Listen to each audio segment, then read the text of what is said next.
參與嘅演員呢都咁開心，有份上台演出嘅 Coco 李玟就更加興奮啦。雖然攞唔到獎，但係佢對自己嘅演出相當滿意喎。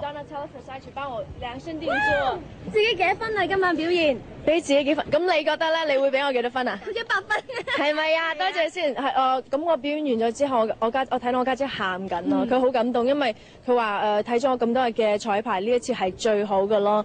咁另外就係對我嚟講係好重要，希望真係可以為華人爭光啦。咁因為如果我唱得唔好咧，真係個人都覺得哇，原來我哋唱歌咁肉酸㗎。咁所以我覺得係唔衰得㗎咯。咁我覺得係表現得係唔錯。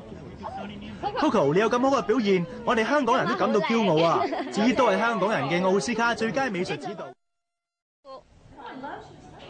首先咧，想問下你，即係當一聽到自己話被提名之後咧，嗰一刻嘅心情係點樣呢？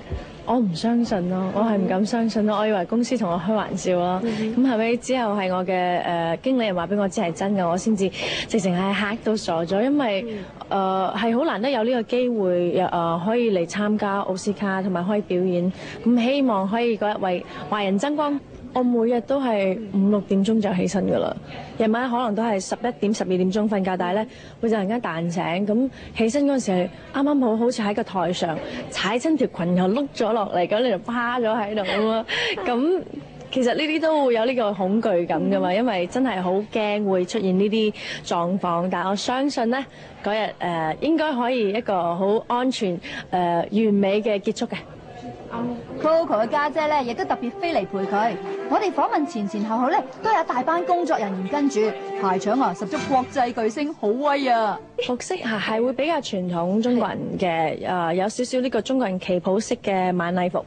咁呢個紅色咧真係好搶眼咯。頭髮方面咧，或者頭髮方面咁，因為我以前比較黃少少嘅頭髮，咁而家就係專登染深啲。咁因為我想更有呢個中國人嘅風格咯。